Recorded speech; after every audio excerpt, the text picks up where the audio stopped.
15 तारीख, सबसे पहले तो 15 अगस्त है ये। आप सबको बहुत बहुत स्वतंत्रता दिवस की बहुत बहुत शुभकामना। जीवन में कल्याण का योग बने, भगवान हम सबको अपनी मातृभूमि के लिए कुछ ना कुछ शौर्य करने का सुंदर योग बनाए और हम सब भारत के लिए, अपने देश के लिए सब प्रकार से शुभ कार्य करने का प्रयास करें और देशभक्त बनने का प्रयास करें, देश के लिए कुछ समर्पण करने का प्रयास करें। ये अवश्य यदि हमारे जीवन में जाग जाए तो संपूर्ण रूप से कष्टकारी करने, अनेक प्रकार के ग्रहों को भी ठीक करने का रास्ता बना देता है। क्योंकि भगवान ने कहा ना, जननी जन्मभूमिश्च स्वर्गाद्यपि गरीयसी।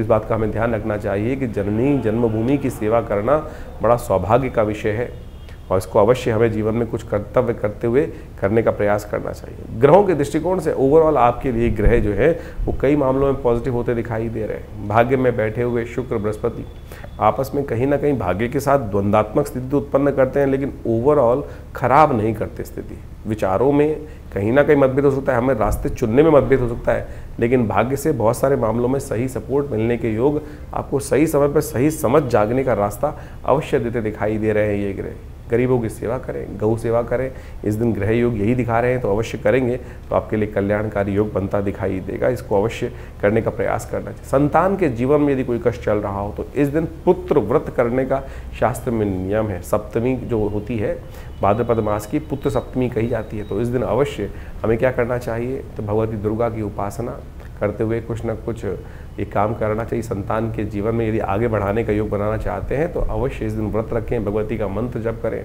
शरणागति नाथ परित्राण परायणे सर्वशार्ति हरे देवी नारायणी नमोस्तुते, इस मंत्र का जप करना आपके लिए बड़ा कल्याणकारी रहेगा।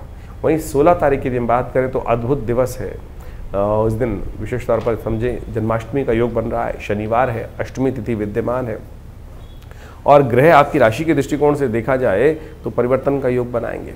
कहीं ना कहीं थोड़ा सा मनोमस्तिष्क में थोड़ा बंधन आपको परेशान करता दिखाई दे रहा है। थोड़ा सा मनोमस्तिष्क थोड़ा सा हल्का सा ऐसा होता दिखाई दे रहा है कि छोटी छोटी बातों में कहीं ना कहीं इमोशनल थोड़ा सा जो है वो बैरियर दिखाई देते हैं। तो अपने इमोशंस के पॉइंट ऑफ व्यू से अपने आप को स्ट्रांग रखने का प्रयास करें।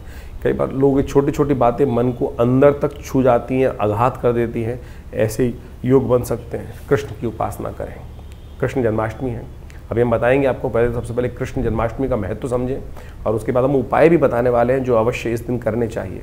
16 अगस्त को इस बार जन्माष्टमी का सुंदर योग बन रहा है और जन्माष्टमी का योग ग्रहों के दृष्टिकोण से इस बार सबके लिए स्मार्ट वैष्णव सब लोग शनिवार को कोई मतभेद नहीं रहेगा। आमतौर पे बहुत सारे मतानुसार कई बार मतभेद उत्पन्न हो जाते हैं कि हम इन हमारे आचार्यों के अनुसार से इस योग में माना जाए, इस योग में माना जाए, लेकिन इस बार यदि पंचांग को देखा जाए तो बहुत सारे द्वंद्वों को करने की ज़रूरत ही नहीं है। अष्टमी उदया तिथि के रूप में विराजमान है 16 तारीख को।